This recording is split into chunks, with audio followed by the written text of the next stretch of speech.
افغانستان میں اقوام متحدہ کے امدادی مشن یوناما نے اپنی ایک رپورٹ میں کہا ہے کہ افغانستان میں اس سال کے پہلے 6 ماہ میں ہلاک اور زخمی ہونے والے سویلینز کی تعداد میں تیزی سے اضافہ ہوا ہے۔ اس تیز اضافے کی بنیاد پر عالمی ادارے کو خدشہ ہے کہ تشدد میں بڑی کمی نہ لانے کی صورت میں اس سال افغانستان میں ہلاک اور زخمی ہونے والوں کی تعداد ریکارڈ پر پہلے کسی بھی سال کے مقابلے میں زیادہ ہوگی۔ یوناما نے تقریباً 5200 سویلین کیجویلٹیز ریکارڈ کی ہیں، جن میں 1650 سے زیادہ اموات بھی شامل ہیں۔ رپورٹ کے مطابق عام شہریوں کی ہلاکتوں میں سے نصف کے قریب ہلاکتیں خواتین، لڑکے اور لڑکیوں کی ہیں۔ رپورٹ میں بتایا گیا ہے کہ خاص طور پر مئی سے شہری ہلاکتوں میں اضافہ ہوا ہے، جب امریکہ اور نیٹو نے باضابطہ طور پر افغانستان سے فوجی انخلا شروع کیا تھا۔ یوناما نے ہلاک اور زخمی ہونے والوں کی 64% تعداد کے لیے حکومت مخالف مسلح فورسز کو ذمہ دار قرار دیتے ہوئے کہا ہے کہ طالبان ان میں سے 39% کے لیے اور داعش دوسرے گروپس کے لیے ذمہ دار ہیں۔ حکومتی افواج کو کل ہلاکتوں کے 25% کے لیے ذمہ دار ٹھہرایا گیا ہے۔ قندھار کا صوبہ افغانستان کے جنوب میں پاکستان کی سرحد کے ساتھ واقع ہے۔ اطلاعات کے مطابق صوبے میں شدید لڑائی کے باعث ہزاروں افغان اپنے گھر بار چھوڑ کر بھاگنے پر مجبور ہو چکے ہیں۔ وائس آف امریکہ کے نمائندہ نظر الاسلام نے قندھار میں اس صورتحال پر قندھار کے مہاجرین اور IDPs کے محکمے کے سربراہ سے بات کی۔ نظر اس وقت ہمارے ساتھ موجود ہیں بذریعہ اسکائپ۔ نظر، کیا بتا رہے ہیں افغان آفیشلز صوبے کی صورتحال کے بارے میں؟ جی نیلوفر، ایسا ہے کہ افغانستان کی صورتحال ایز اے ہول بہت فلوئڈ ہے۔ قندھار کی اگر ہم بات کریں تو یہ برتھ پلیس ہے جو طالبان کی تحریک ہے ملا عمر کا۔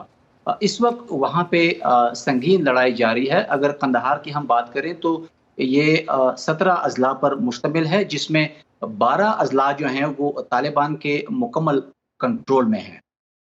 اس خونریز صورتحال کو مد نظر رکھتے ہوئے بہت ساری آبادی کے ایک بڑے حصے نے وہاں سے ہجرت کی ہے شہر کی طرف اور افغانستان کے دوسرے علاقوں کی طرف۔ تو اس حوالے سے کچھ جگہوں پہ افغان حکومت نے کچھ ریفیوجی کیمپس بھی وہاں پر بسا رکھے ہیں۔ اس حوالے سے جب قندھار کے مقامی جو ریفیوجیز کے ڈائریکٹر ہیں ان سے ہم نے بات کی، دوست محمد نایاب سے، تو ان کا کہنا کچھ یوں تھا۔ گزشتہ 2 ہفتوں کے دوران ہم نے 700 گھرانوں کو ان کی ضروریات کے مطابق امداد پہنچائی ہے۔ ہماری 9 ٹیمیں روزانہ کی بنیادوں پر معاونت کے کاموں میں حصہ لے رہی ہیں۔ جیسا کہ لڑائی ابھی جاری ہے اور خدشہ ہے کہ اور بھی بہت سے گھرانے بے گھر ہو سکتے ہیں، ہمیں بھی مالی اور انتظامی مسائل کا سامنا ہے۔ اسی طرح سے پینے کا صاف پانی اور بجلی کے ساتھ ساتھ اور بہت سی مشکلات ہیں۔ اس لیے ہم تمام احباب سے درخواست کرتے ہیں کہ وہ اس ادارے کے ساتھ تعاون کریں۔ مہاجرین کی تعداد بہت زیادہ ہے اور اتنے قلیل وقت میں سب کی امداد کرنا بہت مشکل ہے۔ اس لیے ہماری یہ ہر طبقہ فکر سے اپیل ہے کہ وہ زیادہ سے زیادہ تعاون کریں تاکہ جنگ کے باعث علاقہ چھوڑنے والوں کی مدد کی جا سکے۔ رپورٹس کے مطابق قندھار کے زیادہ تر اضلاع پر طالبان کا قبضہ ہو چکا ہے۔ وائس آف امریکہ کی رپورٹنگ کے مطابق جن علاقوں پر طالبان کا قبضہ ہو رہا ہے وہاں سے خبریں جو ہیں وہ باہر نہیں آ رہی۔ نظر، آپ کی قندھار کے مقامی لوگوں اور صحافیوں سے بات ہوئی، ان کا کیا کہنا ہے اور طالبان کیا کہہ رہے ہیں اس وقت؟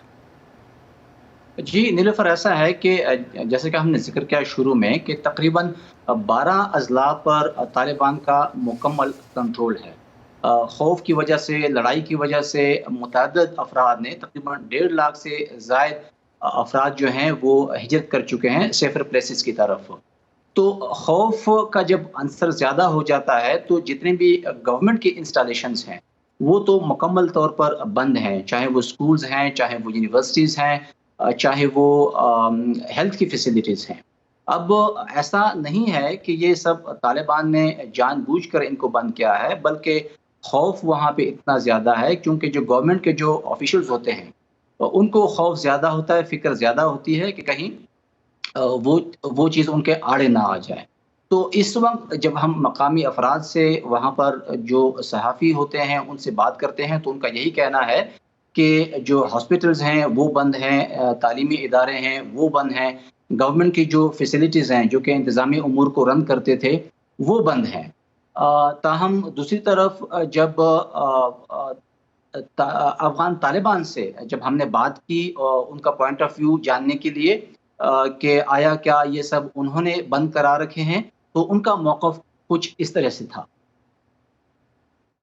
بالکل غلط ہے، یہ بات قطعی طور پر غلط ہے کہ ہمارے زیر تسلط علاقوں میں ہسپتال یا کلینک بند ہیں، بلکہ صحت سے متعلق کام اور بھی آسان ہو گئے ہیں، امن قائم ہو گیا ہے، لوگ خوش ہیں۔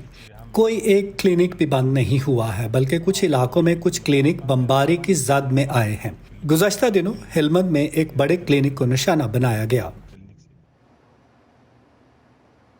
جیسا کہ آپ نے دیکھا کہ ہم نے جو صورتحال ہے اس کی وجہ سے جو بڑھتے ہوئے ریفیوجیز جو ہیں وہ ان کی تعداد بڑھ رہی ہے، لوگوں میں خوف پھیل رہا ہے۔